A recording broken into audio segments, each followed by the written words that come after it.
Good morning, guys and girls. Hey, what's up, David? How are you? Good. How you doing? We're good.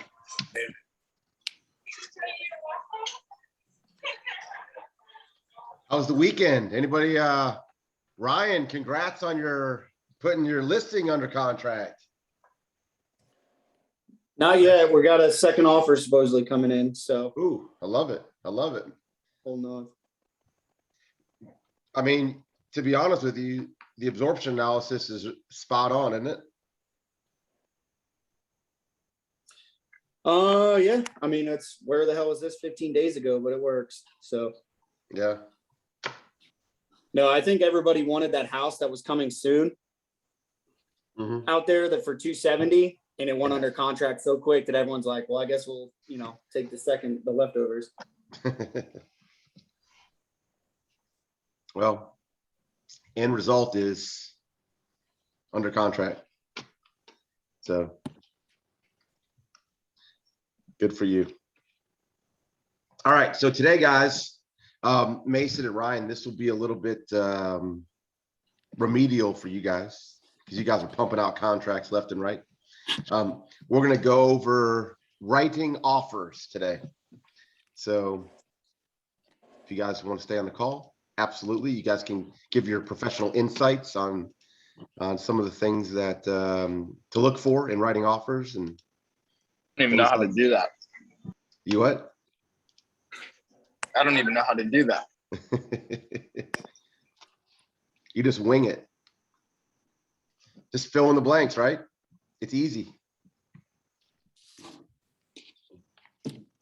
Let's see. Where are we? Sales cycle, residential purchase agreement, a detailed review. So Frank is always very, very excited, right, Frank? He wants to get out there, start working with clients. It was a little eye-opening, I think, that you said at our last session about converting those buyers, right? Working with them, getting your buyer brokerage agreement signed. Matter of fact, we have to go through that.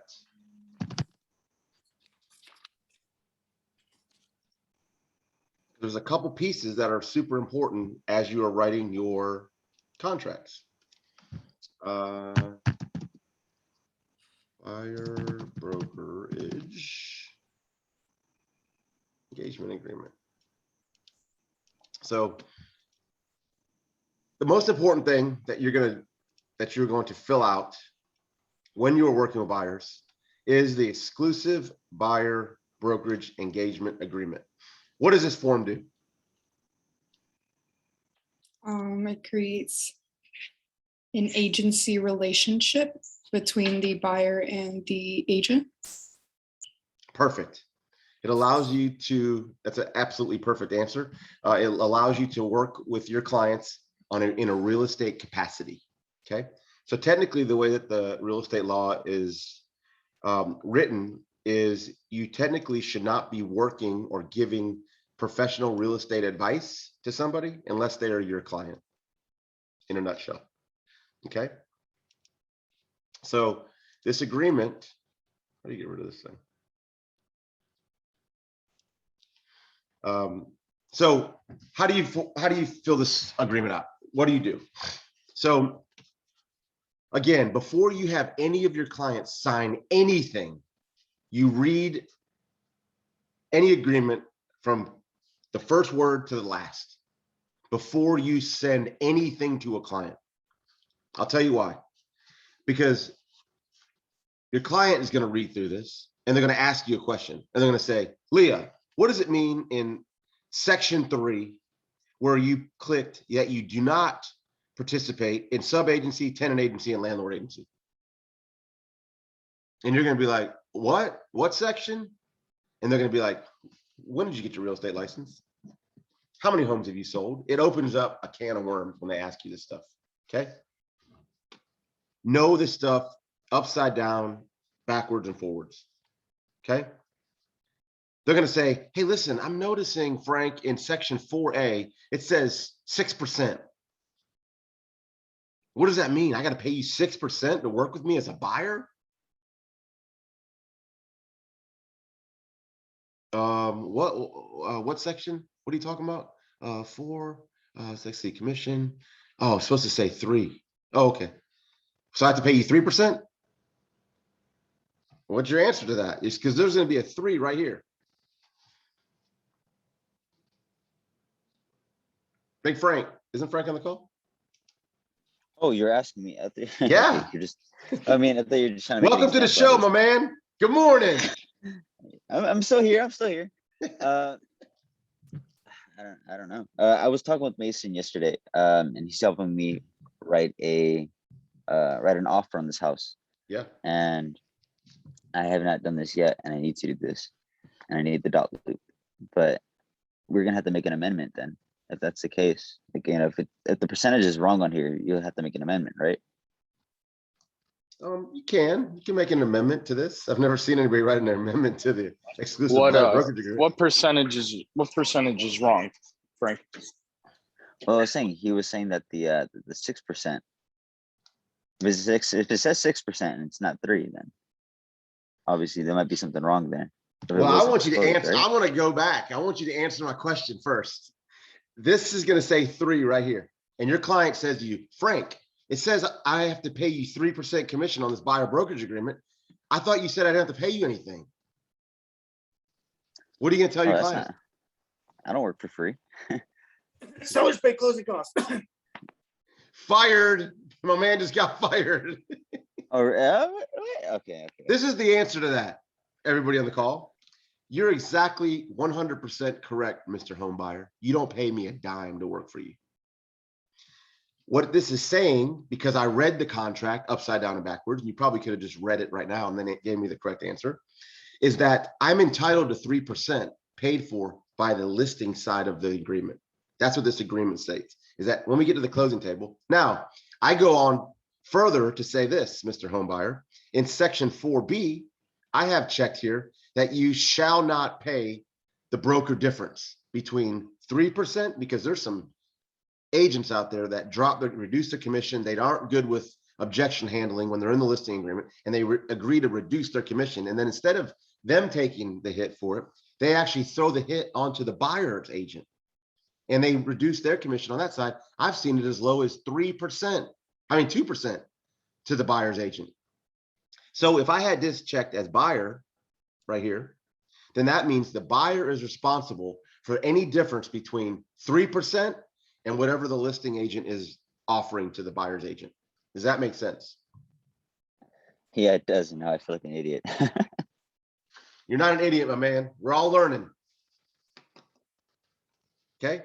So from the beginning, you read this contract start to finish before you send it to anybody. All the stuff you read the buyer.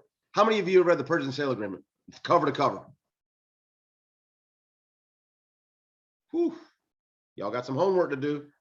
I have. The purchase and sale agreement, you're going to write hopefully thousands of those over the course of your career. You better know it from cover to cover, because people will ask you. I'm telling you, they're going to ask you about this one. They're also going to ask you about this one. The affiliated business arrangement disclosure statement. All of your clients have to sign this as well. You guys better know what this says, and you better have an answer for it when your client says, Leah, what do you mean I got to pay $2 for every $1,000 of coverage for the home? I'm buying $1 million home. I got to pay that much money. You better know, you better have an answer for your client, because you don't want to be deer in the headlights. When people see money, when they see dollar amounts, wait a minute. Omar, I got to pay $750 and then another $200 on top of that? Come on. This is ridiculous. I'm going to use another agent. What if they say that to you? You can say, whoa, slow your roll there, Mr. Homebuyer. All this is a disclosure statement. I'm disclosing to you that Lantern Real Estate Group has a business arrangement with Boardwalk Title Agency, Park Place Title, and McMichael and Gray. That's it. It's a Georgia state law that I have to disclose any business agreement arrangement that we have with any company that's out there in the real estate world. And these are the standard fees that You don't have to use McMichael and Gray for our closing. I highly recommend that you do. They represent our brokerage. They actually give a discounted rate to our clients. So you may pay more than $750 or $200 if you use a different closing attorney firm. Matter of fact, title search and exam is more expensive if you went to Wiseman, let's say. So we're saving you money, but I don't care if you use McMichael and Gray or not. It's my recommendation that you do, but by Georgia state law, I have to disclose that we have a business agreement with them. That's it. That's all this form says. But you're free to use whoever you want. That's exactly verbatim what I say to my clients. Doesn't that kind of take the pressure off? Doesn't it alleviate them saying, wait a minute, $4.50 per $1,000 of coverage? I mean, they start doing the math on that, right? And that number could be a lot, right? $800,000 house.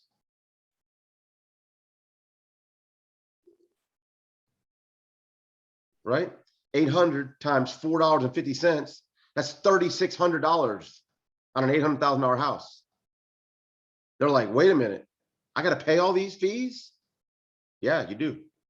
You either pay it with Michael and Gray, or you pay it with another closing attorney firm, but that's the rules. That's the closing Hi, David. costs. Yes.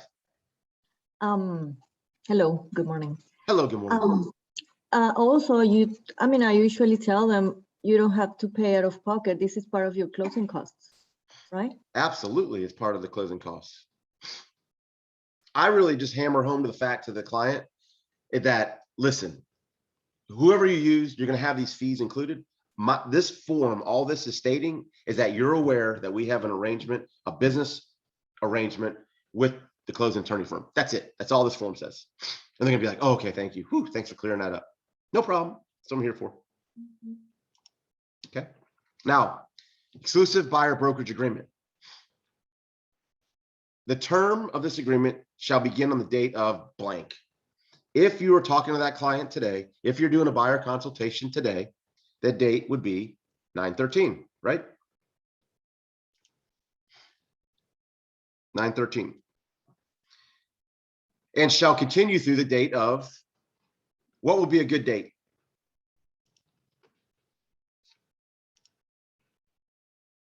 Anyone, if you're filling this out today, what's a good date? Any days?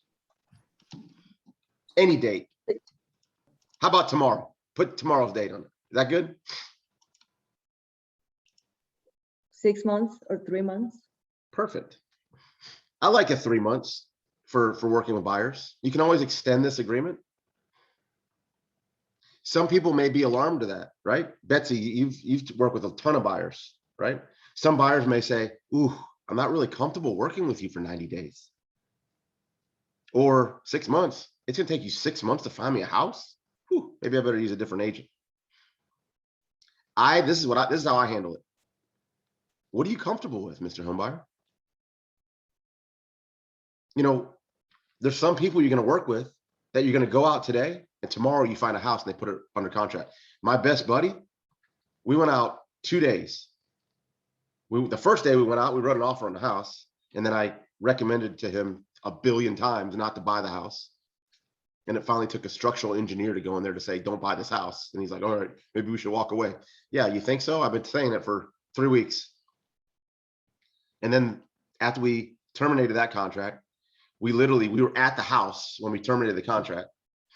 And I said, hey, let's go right across the street to this other neighborhood. I want to show you a house. And we literally drove, we probably could have walked there. And we put an offer on that house and we were under contract. So a buyer broker agreement with him could have lasted 3 weeks. Okay. So I always ask my client, I think also, doesn't it show your confidence level if you ask the client, hey, listen, you guys, when we talk about the listing agreement, I've had people that were listed with another agent and the agent did a terrible job and they were gun shy. And I said, listen, how long do you want to go under contract for? They're like 45 days. You got 45 days to sell my house. Great. Sign right here. I'm never going to challenge a seller. I took a listing one time for 14 days. I said, you know how confident I am in my skills? Sign this contract for 2 weeks. 14 days is all I need. I'm gonna have your house under contract. They were like, what? Yeah, sign right now. Because they were like, we're gonna interview a couple agents, da-da-da. I'm like, what are you talking about, interviewing other agents? You got the best one sitting at your kitchen table right now. How about this? It would take you 14 days to find another agent to interview, okay? Sign this listing agreement right now. Give me 14 days. Screw around and talk to whoever else you want. I'll have your house under contract within 14 days. They're like, what? Yeah. The absorption analysis tells me 0 days of inventory. That means 14 days, your butt's going under contract. I might not even need the whole 14 days. They're like, all right, you got 14 days. Who cares? I got the listing. I don't like doing 14 days, but I mean, if the absorption analysis, and there was a guy, I'll show you in the listing agreement on an example. But this guy said, he said, I'll give you 30 days to sell my house. I said, well, absorption analysis says 3 months of inventory, so at least give me 3 months, because that's what the absorption analysis says. He goes, all right, that's fair. I was like, shit, that worked. So use the absorption analysis, you guys. You will hear me say this a million times. The absorption analysis is the most important tool in all of real estate. Hands down, if you could only give me one tool for anything real estate related, I would take the absorption analysis. It solves every problem. You got a client that wants to lowball an offer in a house, absorption analysis. You got a person that wants to wait to put an offer in on a house, absorption analysis. You got a seller that only wants to let you list for a month, absorption analysis. The number one most important tool in all of real estate, absorption analysis. It's my go-to for everything. I don't even need to do a CMA. I can literally go into a listing appointment with the absorption analysis and say, it'll take me 1 month to sell your house. We need to sell it for this. We're probably going to sell over list price. Let's go. What? You know all that from that piece of paper? Absolutely. We got 4 other homes that are competition for us, direct competition. We got to look better than them online. Here's what they look like. Let's go. Okay. So number 2, term. Go with what you're comfortable with. Betsy, if you're comfortable with 3 months, 6 months, do it. My personal preference, what are you comfortable with? David, I had a Yes. client that asked me that I had to write a brokerage agreement for every offer. And I did. I So love it. expired, it was just for that offer. I don't know why he was afraid of something. I don't know. Was he an attorney? No, it was just difficult. So I had every a time I difficult. sent an offer, I had to submit a new buyer brokerage agreement. I had a very difficult buyer, and we went out one time, freebie showing, and then he sent me 8 homes he wanted to look at. And so I sent him the buyer brokerage agreement. He said, David, I'm not signing that. I'm not comfortable yet working with you. Let's go out a couple more times and look at homes. I said, all right. So I sent him back 8 exclusive buyer brokerage agreements. And right here in the special stipulations, I said, this buyer brokerage agreement applies only to 123 Main Street. And then the next one was 456 Dove Road. And the next one was 785 Lock Highland Drive, whatever. And he calls me immediately. David, I told you I didn't want to sign a buyer brokerage agreement. And you sent me 8 of them. I said, yeah, this is only pertains to each home that we're going to look at today. That's it. In case you want to write an offer on those homes. After today, after these 8 homes, go do whatever you want. I said, this protects me that if I'm the procuring cause of you going inside of that house to buy it, I'm going to get paid. That I'm the agent on that. And he said, damn it, just send me the first one. I said, all right, you got it. I made a point. I was making a point that I'm not going to go do this work without being protected by a buyer brokerage agreement. Now, in full transparency, this isn't even worth the paper it's written on. It's more of a symbol. Let me tell you how the Georgia Association of Realtors works. The consumer is protected at all times. So let's say you're like, hey, listen, I showed him that house and da-da-da, buyer brokerage agreement. Legally, you're going to have to take them to court, the clients. Then all of a sudden, are you going to risk having this reputation out there that you sue clients? You know, the way that reviews are nowadays, your client goes online and gives you a bad Google review that you sued them. How many people are going to do business with you, right? So you don't see a whole lot of agents suing their clients. To me, this is a symbol. The buyer brokerage agreement is a symbol between you and your client. Does that make sense? It's a symbol to them. And explain this to them. This is a agreement between you and me that you're not going to talk to another agent. You're not going to go behind my back and buy a house with someone else or go to a for sale by owner. And this is also an agreement that I am going to give you undivided attention. I'm going to look out for your best interest, a fiduciary duty to you. I'm always going to look out for your best interest. That's what this piece of paper says. Okay, thanks. Okay. So agency of brokerage. We check that we do not do sub-agency, tenant agency, and landlord agency. I also check dual agency. You do not have to do that. What is dual agency? It's when one agent takes care of both the buyer and the seller. So On the they same kind of have. transaction. Yep, on the Yep. same transaction. 100%. Great job, Leah. It means that if I'm the listing agent on the house, I bring the buyer and I represent each one of them as my client. I don't do that. You can do that. There's people out there that do that. Betsy, have you ever been involved in a dual agency? No, I have not. Okay. I tell my clients, listen, I don't do dual agency. What that means is that you never have to worry about whose best interest I have in mind. It's always yours. Even if you go to one of my listings, at that point in time, I will remove myself from you as the buyer and refer you on to another agent so you have full representation. I had $1 million house listed in Sandy Springs. And I got a call one Saturday, guy from Ireland. He said, is this David? I said, yes. He said, oh, I'm out in front of this house. I want to buy it. So, great. What house is it? He's whatever it was. I said, oh, that's my listing. He said, yeah, I got your number right here on the sign. I said, oh, great. He said, when can I look at it? I said, you have an agent? He said, no. He said, I'm in town. I was interviewing for a job. I want to see this house. Right now, I'm in front of it. I said, great. Give me a couple minutes. I'll be there. So I rushed my butt over there. Remember, I have a fiduciary duty to who? My seller. I was the listing agent on the house. That fiduciary duty to me means that any opportunity that there is to get a potential buyer inside that house, I have to do it. Me personally, that's how I operate my business. I tell that to sellers when I'm inside their home. Listen, I'm the best listing agent in the world. I would drop everything to go get a buyer in there. But I also look out for your best interest. That is your best interest, for me to put a buyer inside your house to look at it. But it's not my responsibility to represent that buyer. It's my responsibility to represent you. So this guy, where he's looking around the home, great guy. And he says, I'm from Ireland, don't know how it works in this country. I got cash.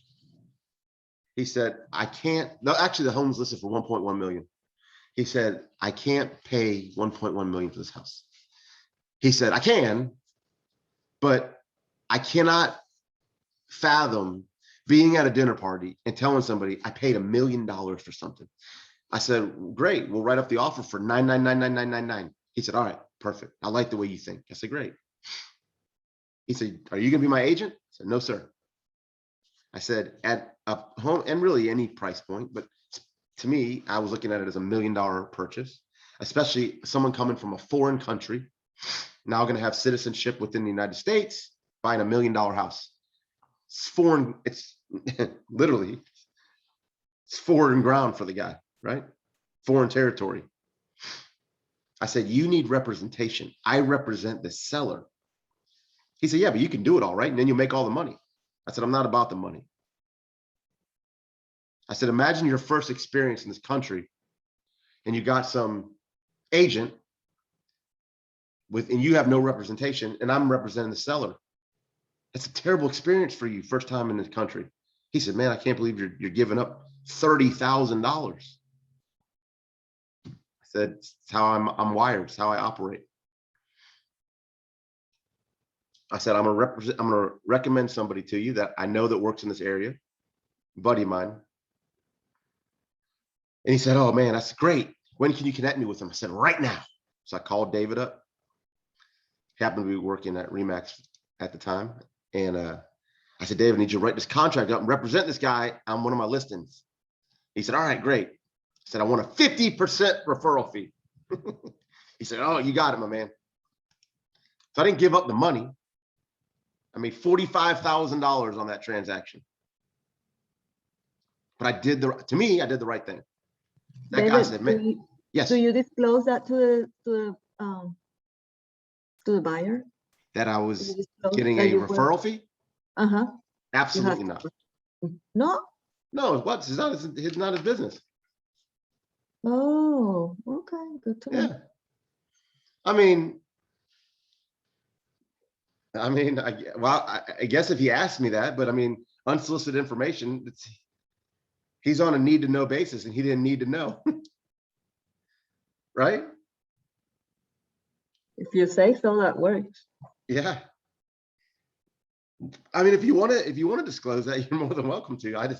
To me, I look at it as I didn't think it was his business. Also, I think it's like he had this warm and fuzzy feeling that, oh man, and because he did have full representation.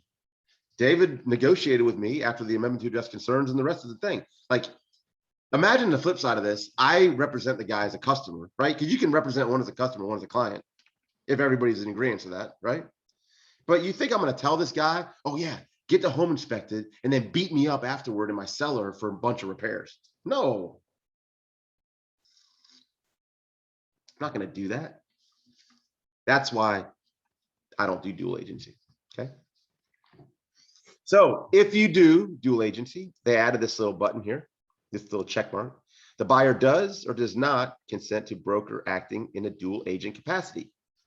One of the reasons why I think they added this is so to bring it to your mind, to explain to your buyers or your sellers what that means. Because some buyers may be like, I don't care if you do that. If it's a real smart buyer, they're like, listen, I don't care if you work in a dual agency, but I want 1% of your commission or 1% of the home sale towards my closing costs or something, you know, that might be worth it to them. Okay. Section 4, commission, 3%. Okay. Now, my man Ryan, aggressive guy, I love it.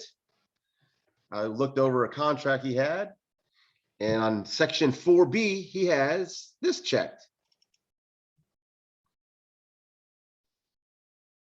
That means that right here, 3, okay, can I draw on this thing?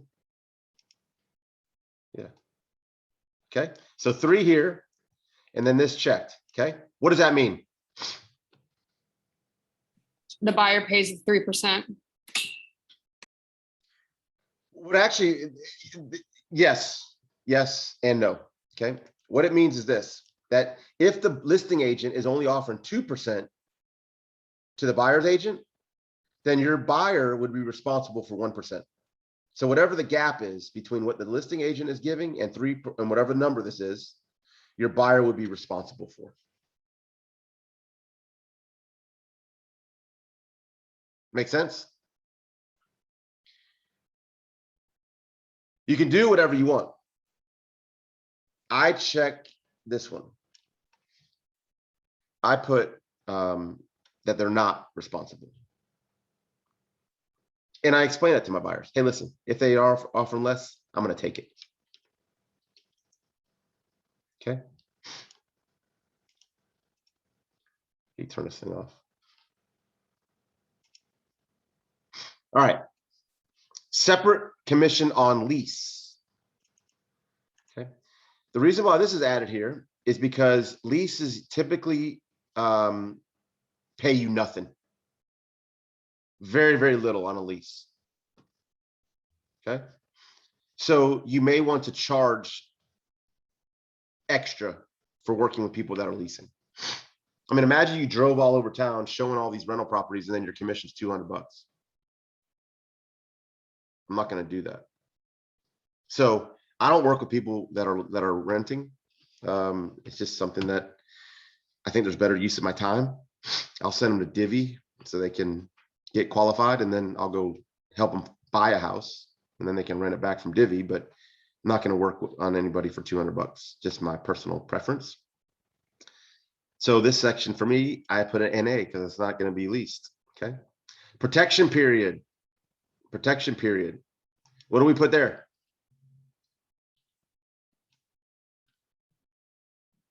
$30 days. I put 120. You put 120? Woo, I love aggressiveness. Put whatever you want here, guys.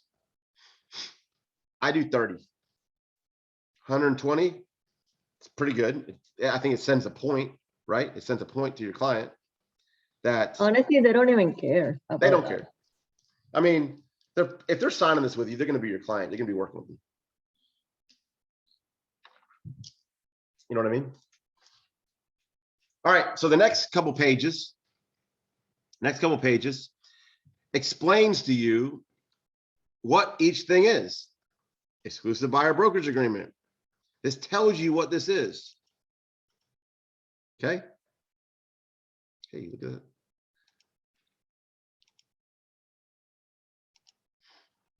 Okay. It tells you what each section is. It'll explain to you. It'll explain about dual agency disclosure and designated agency. It'll explain to you about the commission, just what I went over. Okay. Now, if you scroll down to page 6, please pay attention. Remember, I've made every mistake you can make in real estate. So in this, it says the following brochures and or exhibits have been received by the buyer. Okay. These are available on whatever electronic signature platform you're using, Remind, DocuSign, anything. It's all in there.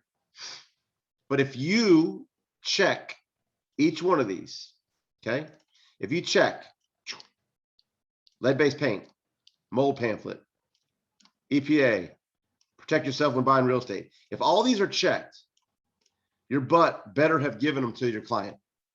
Because if not, what happens?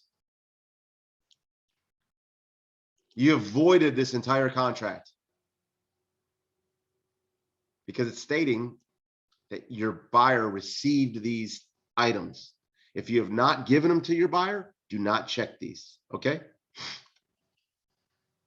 I was working with a buyer, working. He was an attorney. And he went and bought a home with his sister. And I said, what are you doing? We had a buyer broker. If anybody knows this agreement, you should know it. You had a buyer brokerage agreement with me that states I was your agent. Now you owe me a commission, buddy. He said, I don't owe you anything. I said, yes, you do. We had a buyer brokerage agreement. He said, I know, but you checked that you gave me all these things and you didn't give me one of them, which made this contract null and void. So I don't owe you a thing. He said, if you'd like to challenge me in court, by all means, I'll see you there. Okay. So I learned a hard lesson, lost out on a pretty large sale. So I never check these. I do always give these to my clients, but I never check them just because I'm very gun shy. I lost out on a bunch of money. I don't want to do that again. So keep that in mind. Now, buyer acceptance and contact information. This is your buyer's information. Name, the signature there, put their name, the date, a phone number for them, an email address. The reason why is because if our brokerage, if I ever need to reach out to your client for an emergency, I have to have some kind of contact information. Technically, when they're signing this, they're signing an agreement with not only you, but with our brokerage. Okay. You're signing on behalf of our brokerage. So our firm name, your signature, print everything out in here. This should be completely filled out with all of your information and the brokerages. You can always find every brokerage's information if it doesn't self-populate in FMLS. I get asked this a lot from people. What's our brokerage ID? What's our this license number? Okay. All the information you could ever need in your entire life is in FMLS. If you're in Matrix and you go to search, office, you could simply just put Lantern, and there's 2 matches, and this is us. You click on it, and that's all our information. Office ID, our firm license number, our address, phone numbers, everything. You can find it for every brokerage. You can find it for every agent.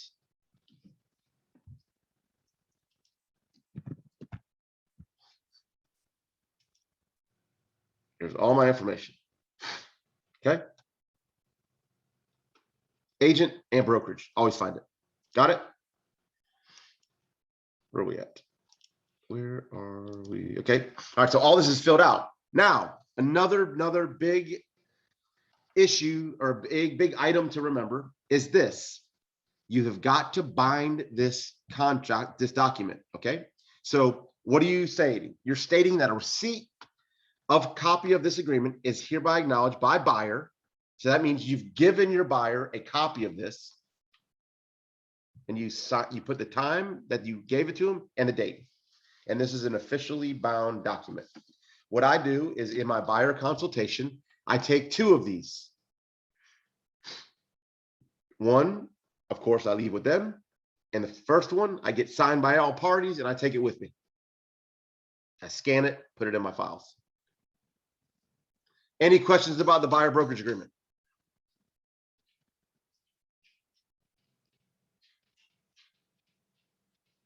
Any questions about the affiliated business arrangement disclosure? Awesome. So now you're out working with your buyer and you find the most beautiful home and they say, Leah, you got to get this house for me.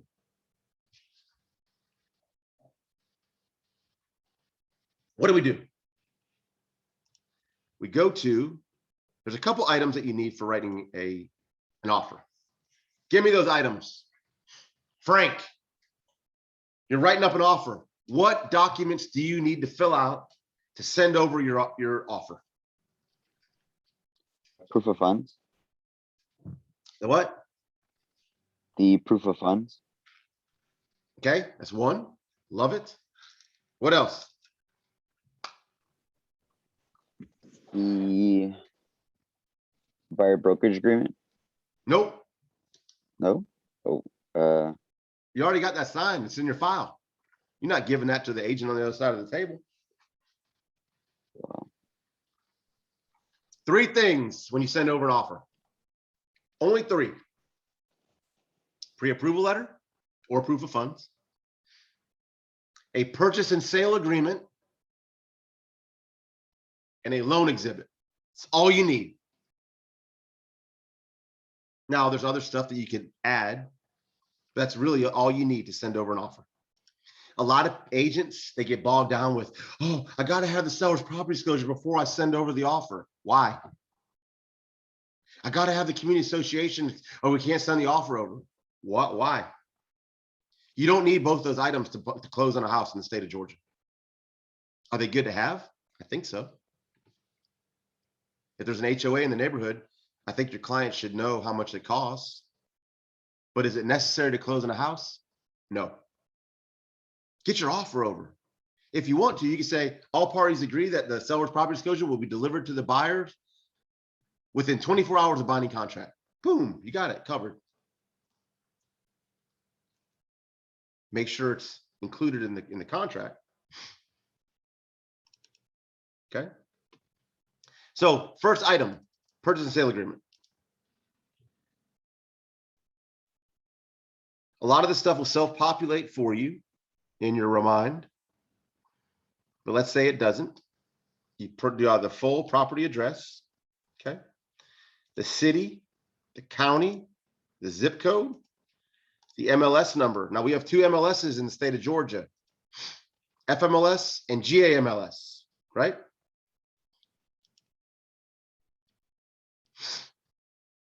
So I don't care which one you use. If you're using FMLS, use FMLS. If you're using GMLS, use a GMLS.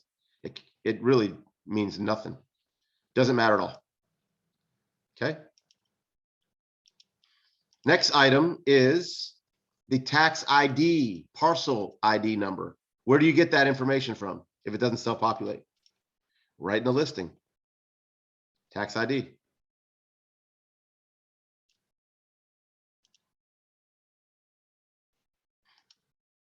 Next item, they're going to say the legal description. You can attach it as an exhibit. Legal description would look like this.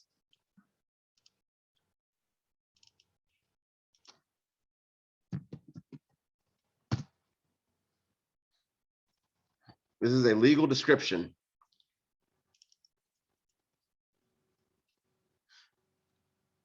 All that track or parcel line in land lot 74 of the 17th district, right? It's this big long form, limited warranty deed. It's a legal description. David, do you add your legal descriptions, or do you just do the deed book and page from the tax record number? Oh, that's why I love Diane. I love her. I use the deed book and page. Okay. The reason why is because if you want to get the legal description, you're gonna have to call up McMichael and Gray, have them send it over to you. They're gonna pull it anyways, right? They're gonna pull this thing as they pull title and get your closing package together anyways. You don't need this. Or you can just go to GSCCCCA. You can, absolutely. Well, you gotta have a username and password for that.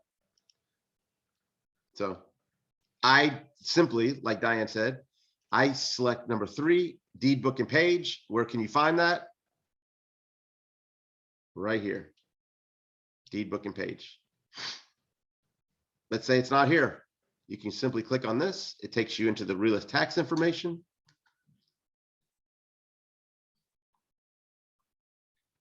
And you go down to deed book and page. Okay. So there's our deed book and page. Purchase price of the property. Remember, guys, you are the professional. You're the smartest person in the room whenever you're with your buyers. They are going to try to tell you, oh, it's $349,000. Let's offer 300. No. Absorption analysis, right? Number 1 tool in all real estate. Look at this. Let's say this person, your client says, oh, let's offer 300,000 on this $349,000 house. Okay. Just do this. Absorption analysis, subdivision, city.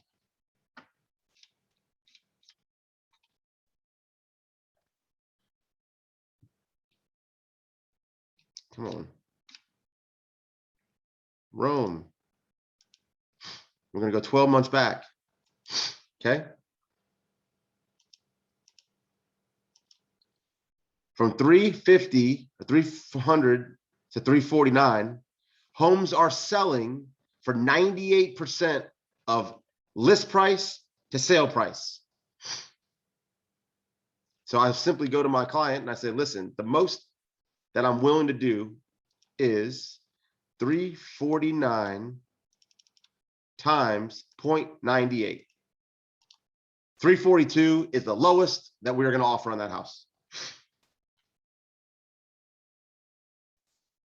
Does that make sense? Because I'm not going to go through all this work when I know the 300 is not going to get accepted. But it's also my responsibility to educate that buyer. It's not just to say, all right, you got him, a man, 300. You sound like a genius. Or I'm not going to say, you're out of your mind. I'm not writing up an offer for 300. There's no justification for that, right? They're going to be like, what do you know? Just do it. Don't you work for me? You're my agent. Write that up. Well, before I do that, can I just go through some of the numbers with you? The absorption analysis, which is the #1 tool, the most important tool in all of real estate, tells me that there is, I mean, that's one home available in that neighborhood. Obviously, that's ours. And a home sell for 98% of list to sale price. I did pretty good with this house, actually. 12 months of inventory in that neighborhood. I got under contract in 2 days. My brother-in-law's. He listed with his friend. Family and friends, don't ever do it. He listed that house with a friend. Pictures were terrible. Wasn't even on FMLS. For 7 months or 8 months, he had it listed. Then he came begging, David, you got to help me, man. His agent didn't have square footage down, acreage, didn't have anything. Terrible pictures. This was terrible.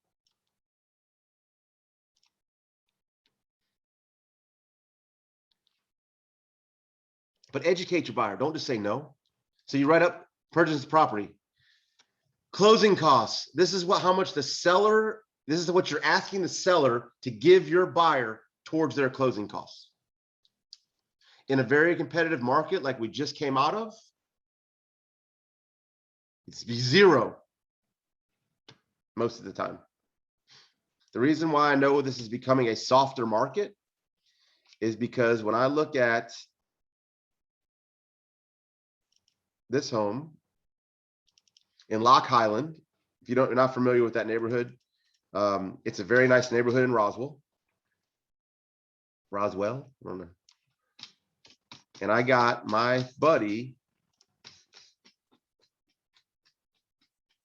This was 8/20, so 2 weeks ago, $10,000 towards his closing costs. I would say that's a huge win, right? The home was listed for $450,000. The first day on the market, we got it. And then we paid $455 and $10,000 in closing costs. Pretty good win, right?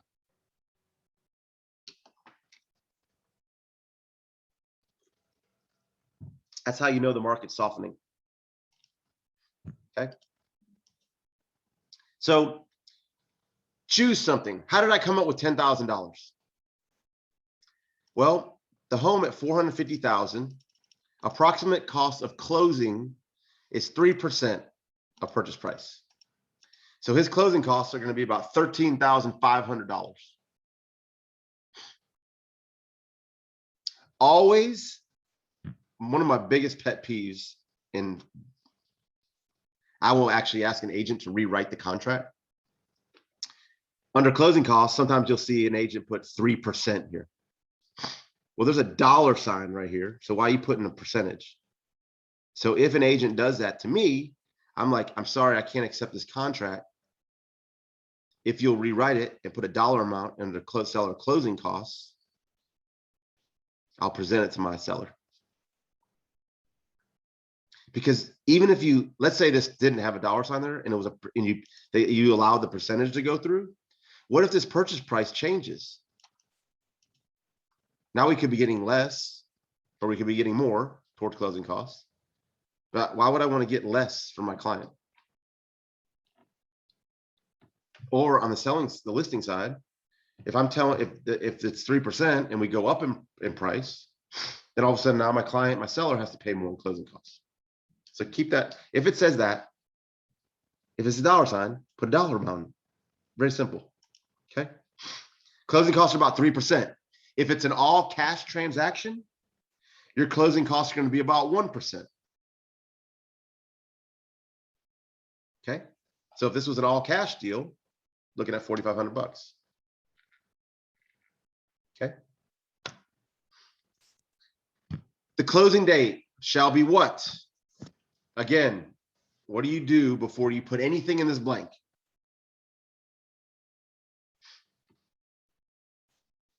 Well, actually, what do you do before you do anything on this purchase and sale agreement? What's the first step? Talk to the listing agent. Oh, I love Betsy. I love you. I love you. You call the listing agent before you write anything up. Why do you want to do that? Because you want to find out if they got other offers, if they've had other offers. I also say this. Is there a date that works best for your client to close on, your seller? How long do they need to get out of the house? Because that could help get your offer approved, right? You also, if I'm trying to get, I literally, my first call to the guy that I'm under contract with Brett. I said, yo, man, my guy needs closing costs. What can we do? I said, I don't want this thing to do multiple offers. Let's get the thing under contract today. You'll be a shining star. You go back to your seller and say, I got your house under contract the very first day. He goes, well, you have to go over list price. I said, that's fine. Why would I go over list price for my client and get 10,000 in closing costs? Because closing costs, you might as well take the money and light it on fire and throw it up in the air. They're BS fees. The banks charge, the closing, no offense, closing attorney charges. They're just fluff. It's just money to nothing. So if I can get him 10,000 closing costs from the seller, Brett can now take $10,000 and put it down on the purchase price of the home. So what is he doing with that $10,000? He's building equity in the house rather than just paying to closing costs. Also, a difference of $5,000 in that purchase price.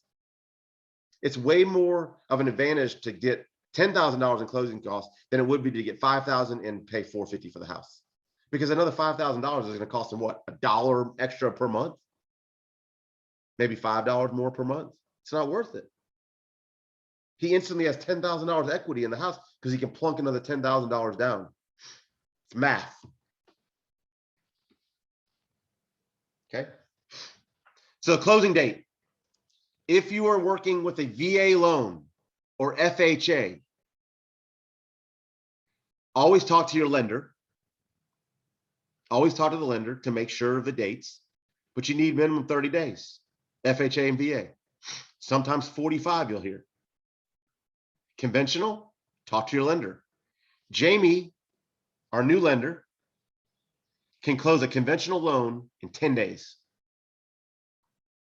It's pretty incredible.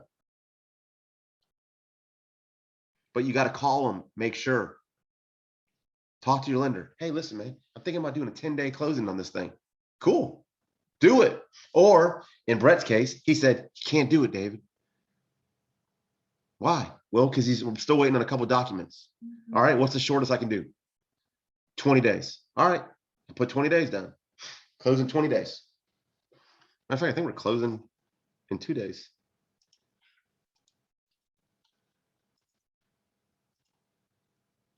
Better live by your calendar, guys. Look at there, closing. He's gonna be so excited. And then when do you want to take possession? Please always check at the closing. Why? Betsy's heard me say this 1 billion times. Because of liability. When you close on a home, when your buyer signs the last signature line on those documents and they get the keys to that house, they are now in possession of that home. They own that home. Their homeowner's insurance is protecting that house. If you allow the sellers to stay in that house, those are tenants. Those are tenants. There's no obligation for those people to ever leave. Your buyer may have to evict those people, and they're going to come back to you and say, Frank, why the hell did you let these people stay in the house after closing? This is your responsibility. You should have known better. Uh-oh.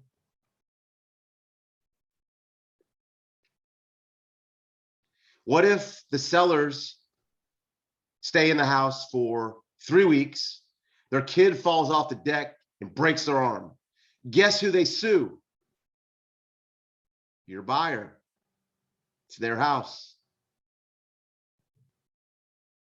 Let's say the sellers stay in the house for a month.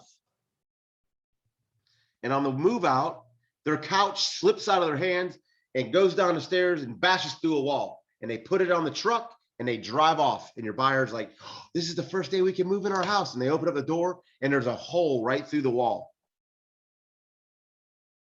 How do they get it fixed? Guess who they're coming for? Big Frank. There's a hole in my wall. He told me to let me stay these people, let them stay in the house for a month. You got to come over here and get it fixed.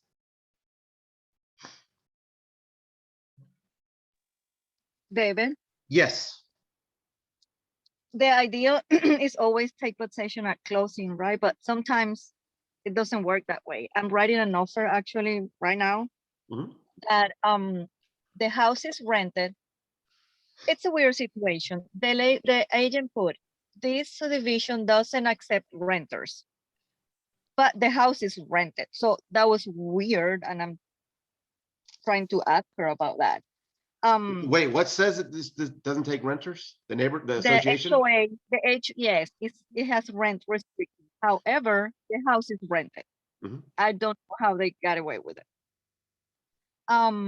The thing is, my clients want to send an offer for that house, and they are okay. They have to, even if we close in a month, they will have to take possession on November 1st. Now, I know I have to do a temporary occupancy agreement.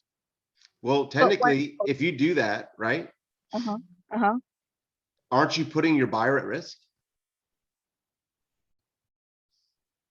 I am, but my buyer says I don't mind to wait a I month. mean, I would have a long, lengthy discussion with him. Imagine if the HOA finds out, now you have a legal document that's stating that you're renting this out, this property out. And the HOA comes after your buyer, penalizes them, sues them, puts a lien on their house, and they're gonna come back and say, "Betsy, why'd you let me do this?" Oh, wow, I didn't think about that. I didn't think about that. That then it's gonna be their lease, right? They're the owners of the home, they're renting it out, they're at fault. Oh, wow. What How can I if, what if the sellers have like some kind of vendetta and they have this legal document that says we're renting it out and they just happen to send it over to the HOA and you're like, what is the penalty for rentals if they find out? Find that out. I would get the covenants and restriction for the HOA and say, hey, listen, if they do catch us with a renter in there, what's the penalty? What is a $10,000 fine? Guess who they're coming after? Wow. That's true. I didn't think about it. Yeah. And the other thing is she put that the HOA doesn't accept rents, but she didn't even provide the community association disclosure. And I asked her last night, and her response was like, call the HOA. I don't have it yet. Call the HOA, and we can provide that later if you want to submit an offer. So it's all like weird to me, like cloudy, like Yeah, something sketchy. One thing that if It's you do sketchy, ask yeah. for it later, like in the special stipulations, make sure, and we're kind of jumping ahead, but make sure that you check community association disclosure. Because if you don't, it's not included with the contract. Even if you guys don't have these things, right? The community association and the seller's property disclosure, at the time you're writing the offer, still check this. Okay, Oh, really? I never checked what I don't have at that moment. okay, I'll tell you why. It happened to me. I got burned. And then also like here, special stipulations say seller agrees to provide buyers with seller property disclosure and community association within 24 hours of binding contract or 48 hours, whatever you want to give them. So Correct. I do that, but I never mark perfect. the document if I don't have it. So I'm supposed to put it, Yes. check. So because Okay. by checking it here, you're making it part of the contract. Okay. Now, if you don't have it checked here, and then all of a sudden they provide the seller's property disclosure, you need to do an amendment that states all parties agree that seller's property disclosure is included in the contract. Because I had to Wow. buy a refrigerator, a $3,000 refrigerator. Because, Wow. yep. In the seller's property disclosure, let me show you what they look like. In the seller's property disclosure, you will see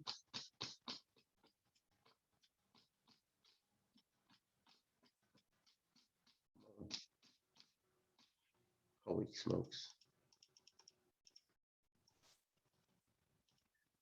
All right, seller's property disclosure. On this form, you will see on page, what is it, 7 or 8? 6. You'll see where the seller has checked off all the items that will remain with the home. You can see here, it's checked refrigerator with freezer. Okay, well, I'm working with the buyers and the seller's property disclosure comes over and it's checked refrigerator, freezer.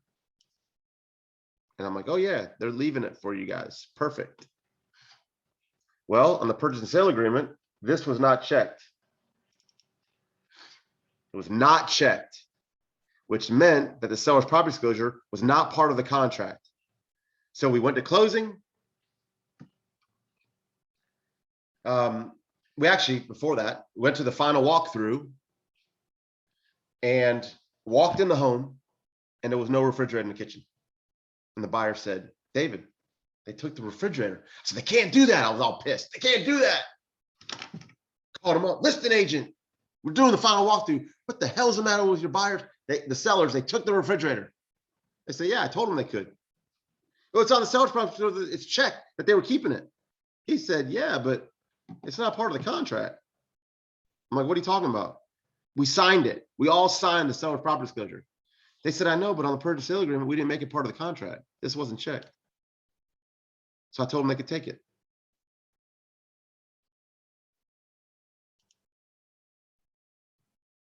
So what do? Do you tell the buyers, hey, sorry guys, I screwed up. Go buy yourself a new refrigerator? No, I didn't say that. It's my screw up. I owned it. I took responsibility. I said, you got it, guys. I'm going to buy the same refrigerator that was here. It'll be delivered to you tomorrow. And I went to Best Buy and I bought them a refrigerator exactly that was like that they had in the house. And it was delivered. And my clients thought I was amazing. And I was pissed because I was out $3,000. Don't be David. Don't make the same mistakes I did. Okay. All right. So possession at the closing. Holder of earnest money. Our brokerage does not hold earnest money. So on this line, you're going to write McMichael and Gray dash Lantern.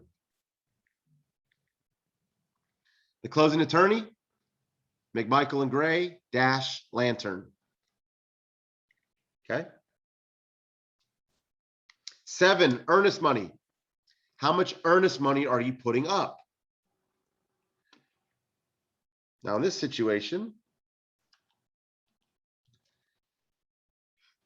I put up $6,000 in earnest money on a $450,000 house. Most people, I think, go with the 1% idea. So in this situation, probably would have got $4,500 in closing costs. I mean, in earnest money. I chose 6,000 because it looks like it's even more. It's a little bit more serious of an offer. Mason George is a very aggressive young man. And with a $450,000 house, he may put $20,000 earnest money up. There's I no was right or talking wrong with answer. Mason. What's that? I was talking with Mason to put an offer on the property, and this was like for the first property that they wanted to put an offer on that they were interested in. He said, yeah, we'll just put the regular 1% in earnest money. And then I was talking with Mason. He was like, they already got about 10 offers on the property, 9 if I'm correct. And if you really want to show them that you're interested, because he's eventually, not eventually, he got up to $50,000 off of a property just by putting a high amount for earnest money. He was like, you might want to put around 15 grand in earnest money to let them know that you're serious. Right. The reason why is because earnest money can be retained or kept from the seller if you screw up. Okay.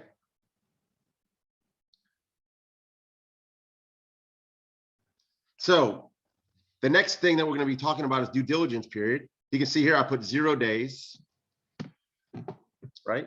That means that if anything goes wrong with this contract and we terminate, the seller gets to keep the 6,000 bucks. Okay. So due diligence is the amount of time that the buyer has to get the home inspected, to make sure everything's in order before moving forward. If during that due diligence period, your buyer can terminate for any reason or no reason whatsoever. Let me repeat that. During the due diligence period, the buyer can terminate and walk away from the contract for any reason or no reason whatsoever. That literally means that if your buyer wakes up the next day after going under contract and says, Leah, I walked outside this morning and the sky was blue, but I didn't hear one bird chirping. Please terminate my contract. They have every right to do that.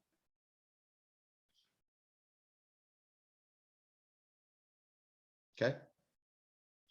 In this situation, the sellers are literally saying, all right, we're going to take this offer. And if this person walks away anytime after we sign this contract, we're keeping their 6,000 bucks. Now this offer is looking even better, isn't it?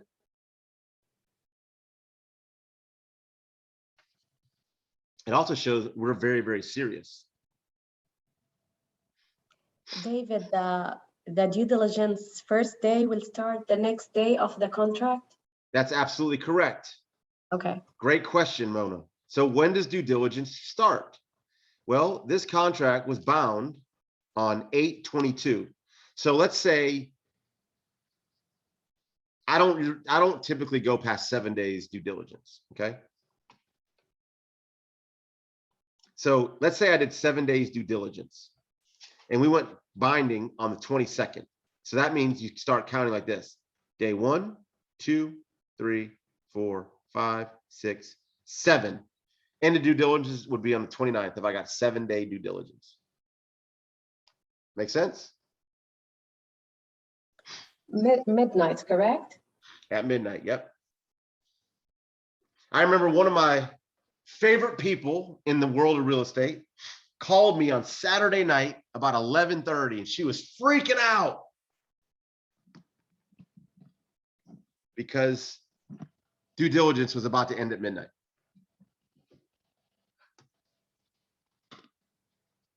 That We was got me. through it, didn't we, Betsy? Yes. Well, the thing is, it was gonna end, and I never received her the amendment to address concerns signed. Yeah. And then so I sent the termination because you told me to, and then next day she apologized and said that her battery died for her phone and she couldn't send it. I'm not sure if it's true or confused, but then we just threw away the termination and moved forward. Yep. Betsy did it perfect. She did perfect. Because what if that was BS, which I think it was? By not having that the amendment to address concerns back, if due diligence had expired, Betsy had no rights to ask for anything, to get any of the requests that her buyer made done by the seller. Nothing if it goes past due diligence.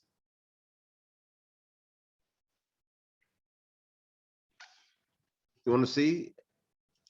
I'll show you a mistake, a big one that I made. Johnny and Tina. See this river mist? Back in 2017. Never forget this.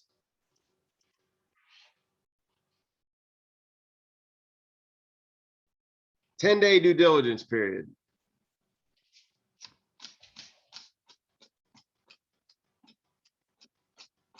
Ten-day due diligence. We were bound on the 16th. So that means on the 26th of August, my due diligence was over. Guess what Davey did? On August 27th, I sent over our amendment to address concerns. And Carolyn called me up and said, why'd you send me this? I said, oh, after looking at the repairs, they don't really want anything. They would just like an additional $2,000 towards the closing costs. And she said, oh, I can see what it says. But why'd you send it to me? Due diligence expired yesterday. I was like, oh my God. So my clients wanted $2,000 towards the closing costs. And we were past due diligence. What do you do in that situation? You pay for it. Yeah, you got two choices. A, you go to your client and say, oh, you guys, I royally screwed up. We had royally screwed up and I let it due diligence expire and you can't get another $2,000.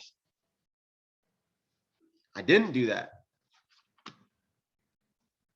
What I did is on the commission agreement, the home was 260.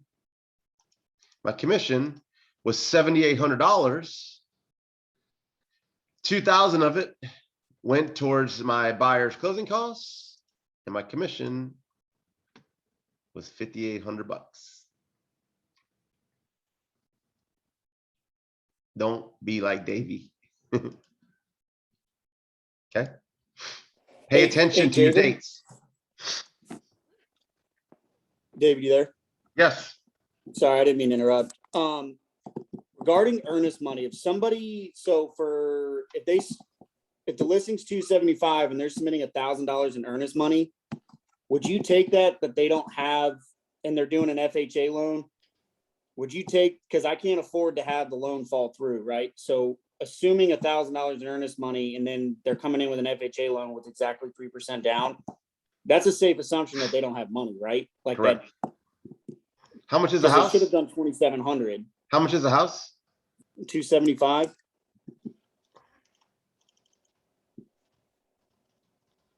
So at least got $8,200, right? Yeah. No, I'm talking about the earnest money. They offer. Yeah. I'm saying they at least have this much. So I would ask for $4,000 in earnest money. Okay, for the 3%. I see what you're saying. Yep. And that's what I'm saying. Always have your ammunition. Always have your gun loaded. When you call the agent on the side, say, hey man, listen, offer looks great. The only thing that was a little bit alarming to me was that you were only putting $1,000 earnest money down. Come on, man. I know you got at least $8,250. So I would like to see this offer come back. We're going to sign it with $4,000 in earnest money. Yep. Cool. All right. That's what I thought. Yep. And that way they can't say, oh, he doesn't have any money. He doesn't have the money to do that. Well, you got $8,250. If you're saying he doesn't even have $8,250, then now we got another story. We got another issue. Okay. So 10 days due diligence. B, does anybody know option payment for due diligence period? Anybody take a stab at what that is?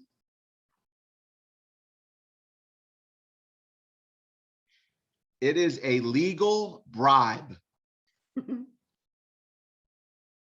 It's a legal bribe. What you're stating here is that to the seller, no matter what happens with this contract, here's some money. Pick us. Now, again, read through everything. You can make it where it shall not be applied towards the purchase price at the closing, or it shall be. If it shall not, that means it's just money that's going right in your seller's pocket. Okay.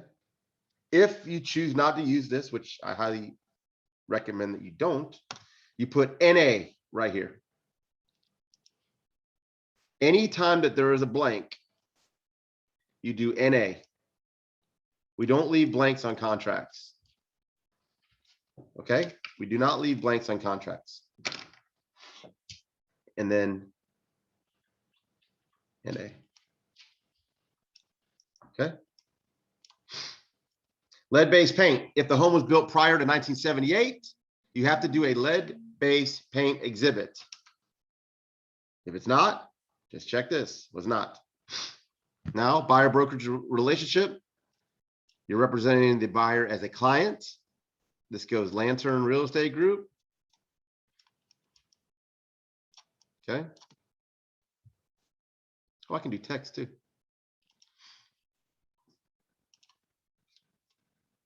And then you have your buyers initial this. You set a time limit for this offer.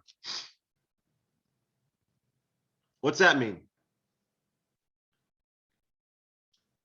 This is the one that this offer expires. This is when this offer expires. So when you send this to a seller and it says it expires at midnight today, and they call you tomorrow or they send this document back over to you tomorrow, signed, you have no contract because it expired. You can use this to your advantage. Did I do that with Brett's?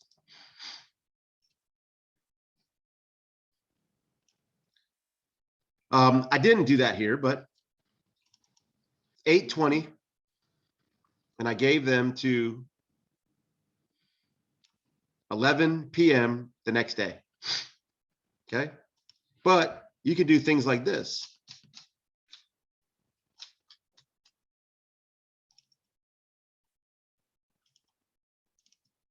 This was a hot property that came on the market. My client wanted it.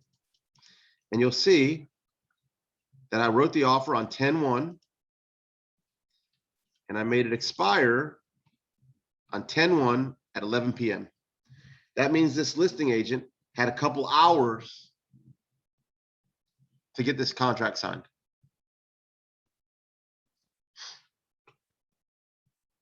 Does that make sense?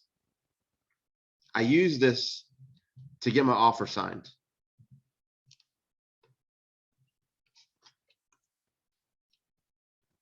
I also got $7,000 in closing costs on a $233,000 place. I pushed. I was pushing. Have your buyer initial it? What? Do you do that at this market? I mean, why not? If you let this thing, all right, so this is what's going to happen, guys. Right or wrong, ethical or not, if this thing expires, if you give the person 6 days, and they're going to tell you all kind of BS. My clients are elderly and they can't use an electronic signature. They can't do this. Oh, really? Because I'm looking at your client right now. He's got an Instagram account. He doesn't know how to use a phone? Sorry, you got 24 hours to get this thing signed. Because if you don't, what's going to happen is this. They're going to take your little offer and they're going to shop it around to everybody that ever looked at that house and say, hey, listen, if you'll come in just $5,000 more, you guys can get the house. Okay. And then they take that offer and they go to the next one. Hey, if you can just go $5,000 above this one, and now all of a sudden your offer's $10,000 behind, and they just use it as bait. They use it as a tool to manipulate up other offers. You aren't using me like that. I'm sorry.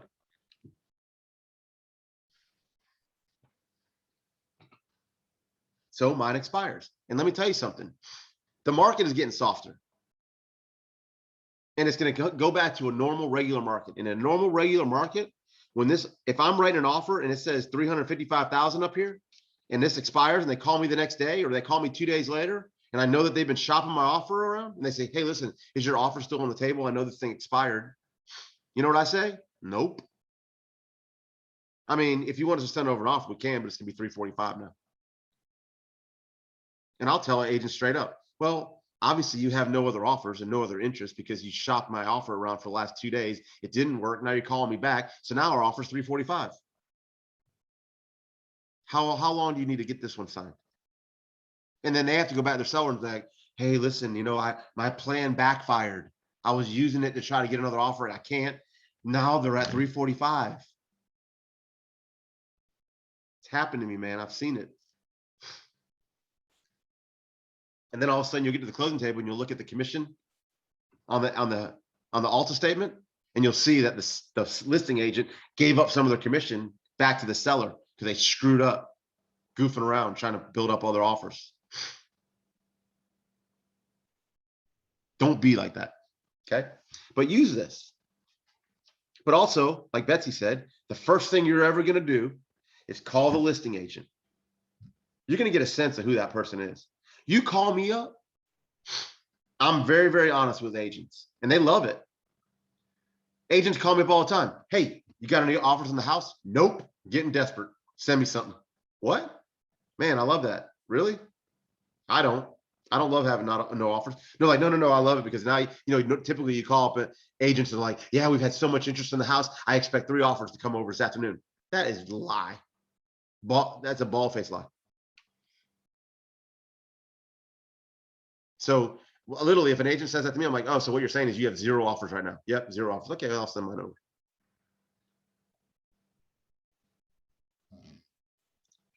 All right. The next couple pages explain what each one of those sections is. Read this from front to back before sending this to any clients. Everybody hear that? Every line needs to be read before you send it to your client. You are going to get an attorney one day that says, Leah, tell me what C1B means. And you're going to be like, C1, delivery of notice. A notice to a party shall be have been delivered. What, you don't know what that meant? Wait a minute. You're writing an offer on an $800,000 house, managing my biggest purchase in my life, and you don't know what the contract says that you sent over to me? Whew, I think I made a bad decision using you. Please terminate our agreement. I'll get someone else to handle this. You guys, believe it or not, quote unquote, what happened to me? An attorney that knows contracts upside down, backwards, and forwards asked me what a line said in the agreement, and I was like, I don't know. I'll have to get back with you. You're gonna have to get back with me on an 8-page document that you asked me to call to sign, and you're almost like pushing me along to get this thing signed, David, and you don't even know what your contract says. I'm like, oh my God, just give me 5 minutes. I promise I'll call you right back. Forget it. Send me a termination of our agreement. Wait, don't you think that's a little bit rushing to conclusions? Let me just do a little research. I'll call you right back. No, I don't feel comfortable working with you. Know this contract. That will happen to you, I promise. Okay. So exhibits and addendas. Remember, anything that you want included in this document, check. Conventional loan agreement, community association disclosure, lead-based paint, seller's property disclosure. If you're working with a big tract of land property, you may include a survey. Why would a survey be included in this contract and be important?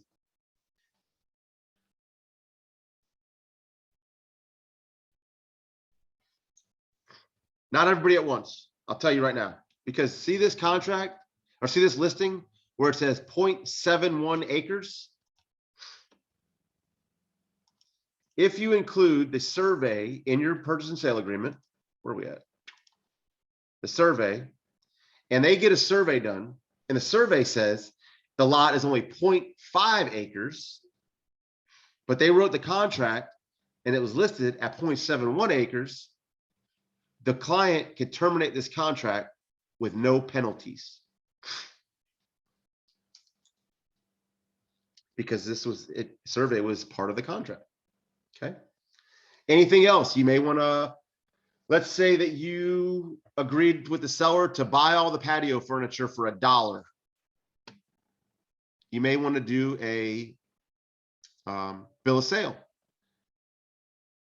You can include that right here, bill of sale. Whatever you wanted to include.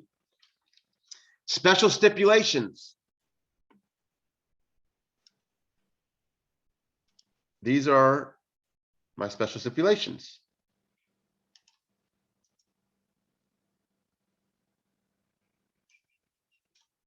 Okay. These are my special stipulations.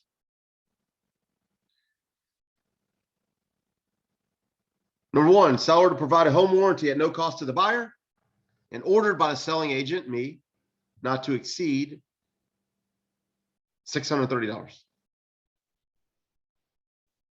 I reiterate the obvious, even if it's on the seller's property disclosure. I want to make a point so the seller sees it. All appliances to remain with the home, including refrigerator, stove, oven, dishwasher, and microwave. If there's a washer and dryer, I may add that in there as well. 3, all window treatments, lights, fans, fixtures to remain with the home. Again, it's already in the seller's property disclosure. I reiterate the fact so it's plain and simple for everybody to see. I also am gun shy. Remember, I didn't include a seller's property disclosure one time in the contract, and I had to eat the cost and had to buy a refrigerator. This would have fixed that. 4, seller to provide a clear termite letter at least 5 days prior to closing at no cost to the buyer. This is my absolute favorite. Contract assumes access will be granted to property. If access is denied, due diligence count will restart the next day. Big. What does that mean? I had a 7-day due diligence period here. Okay.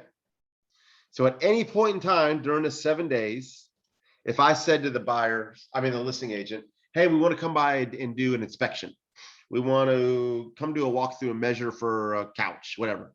And they say, sorry, we can't do that. You can't reschedule it for the next day.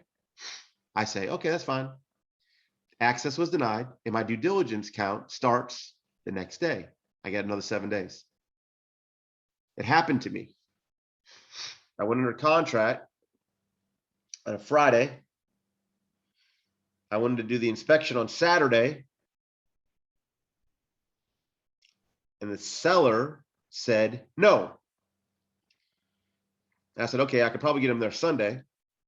The seller said, we got people from out of town. It's not a good weekend. Schedule your inspection for Monday. You got it. So 10th, I had 7 days due diligence. 1, 2, 3, 4, 5, 6, 7. If they would have kept their mouth shut and let us inspect the home, due diligence would have ended on the 17th.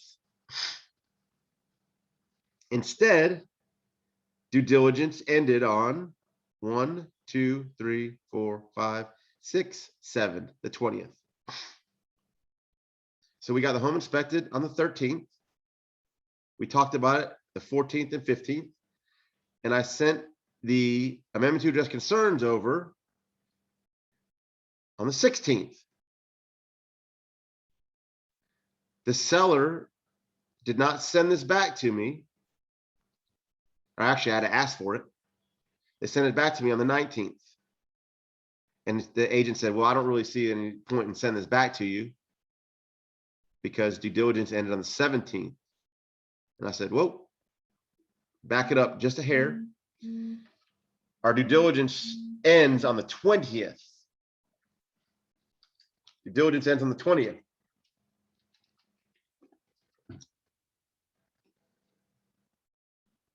And they had to comply. I explained it to them. So that's why I love that. Okay. Now, this is called an escalation clause. You may want to include this in your contracts. In the event of multiple offers, we see multiple offers a lot. Buyer agrees to increase the purchase price by more than X net to seller over any other offer presented to the seller with comparable terms and conditions, so long as the offer is an arm's length transaction and is presented to the buyer before the offer deadline date.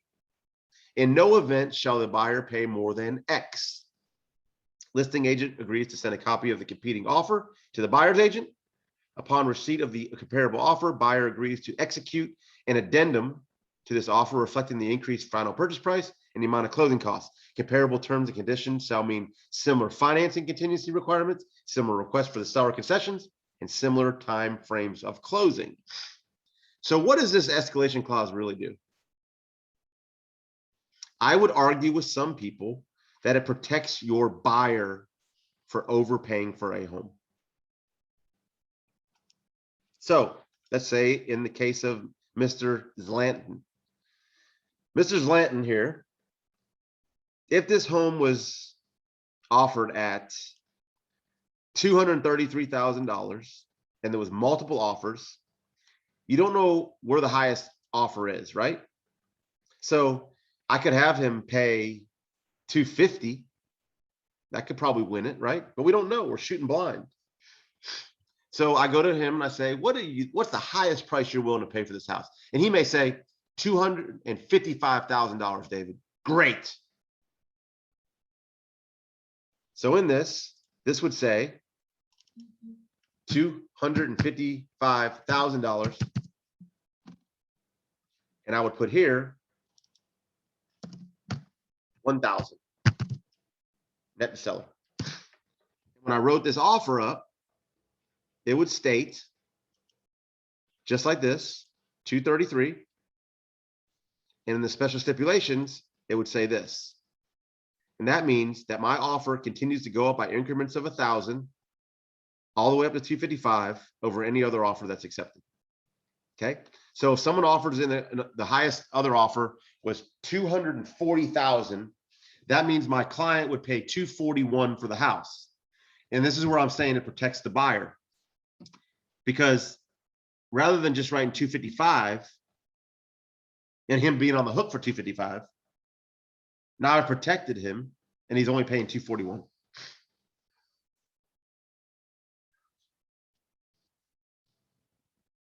Everybody got escalation clause?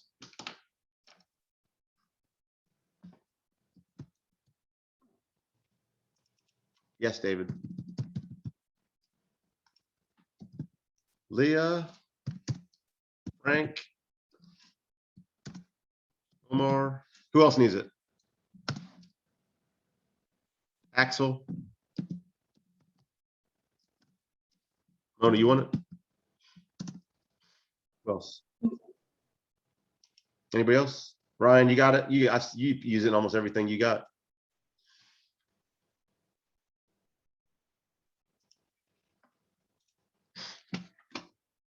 All right, let's knock this thing out. So you can write anything you want in special stipulations. On one contract I had, the person asked for the seller's dog. It was my listing and they sent me over an offer, and the special stipulation says seller agrees to leave the golden retriever with the home. My sellers did not leave it. That was a great dog though. It was an amazing little guy.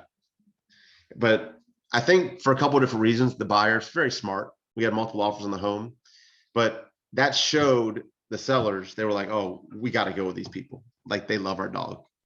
It wasn't even the highest offer, but I really feel like they took that offer because they asked for the dog. It stuck out, right? They're like, oh my God, they're asking for our dog. At first they were like, this is ridiculous. I'm like, slow down, guys. You're not going to give them your dog. And then they're like, oh my God, it's so cool though that they loved our dog that much. I'm like, great, take the offer. You know they're going to love your house. You can ask for anything right here. Okay, anything, special stipulations. Now, next page and final page, your buyers are going to sign it. I don't put any information here. I don't put their phone number or their email address. I'll tell you why. Because I'm sending this over to the listing agent, and they're going to have a copy of this forever. Let's see if this guy did it. David, Yes. about that, I went to a class with Justin Pacific, and And he said you have to do it. Yes, you have to put something. Yep. One type of communication. I put emails. Great. Oh, yeah. Legally, yes. You can put a fake one in. Put yours in there. The reason why is because there's going to be some agents out there that are not ethical, and they're going to put all of your sellers or your buyers' information into their database, which I don't really fault that much. I like the aggressiveness of it. I've done that. I've put the other person's information in because I know, statistically speaking, only 25% of agents are going to follow up their clients ever. So if I send out a nice friendly note to them, say, hey, it was such a great closing, so great working with you, and I hope you love that house. Now they got my information. There's also times when people reach back out to me like, man, we wish you were our agent. I really love the way that you operated on that side of the table. When we go to sell this home, we're going to call you. Great, thank you. And then put all of your information in here, not half, not 25%, all of it, and all the listing agent's information in, and then send it on over to the buyer, the listing agent. After they sign it, you will bind this agreement. And at that point in time, you are officially under contract and you can send it out to all parties. Send it out to your lender, send it out to the closing attorney, and get this thing rolling. I take it one step further and I do this. David, again, from where to get the listing agent information?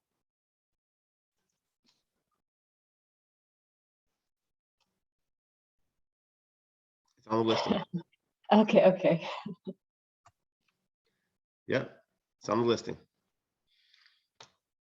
So this is what I do for all my clients when we go under contract.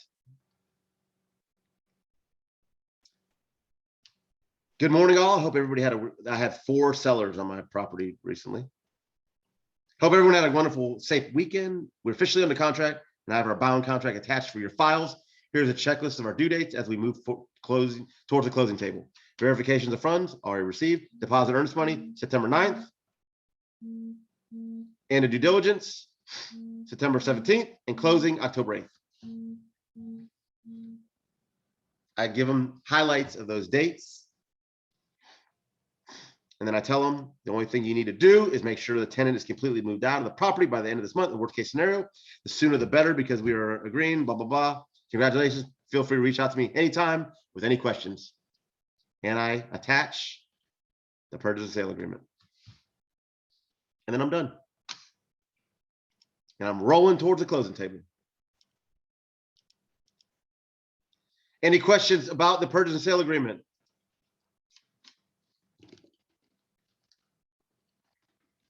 Did this help, hurt? Feel more confident? Definitely more calm. Good. All right. Thursday, we're going to go over all loan exhibits.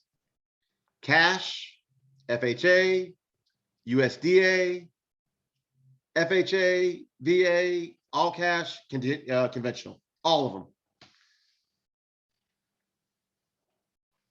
All right. Read through the purchase and sale agreement. Write a couple of them up as practice. I have yet to see a business plan from anybody on this call. I've yet to see an agent bio.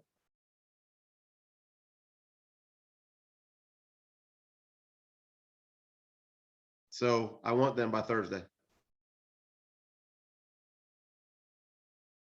Good? Fair? Yes, Fair. David, very fair. Thank you so much. Fair. It'll be done by Thursday. Yes. Yay.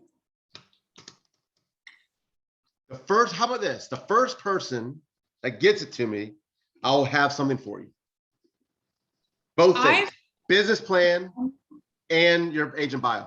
I'm going to have something for you. It's a bribe.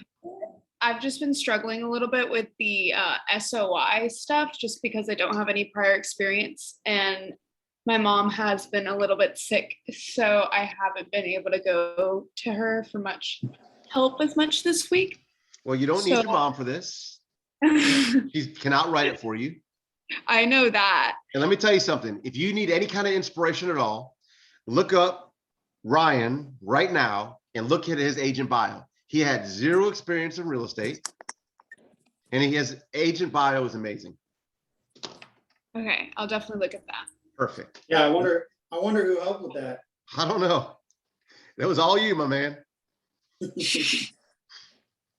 Also, where do I go to see the recording of the Zooms that we've had? Oh, lanternconnect.com. Okay. Perfect. Hey, David, did you see my text? Was that too aggressive? Oh.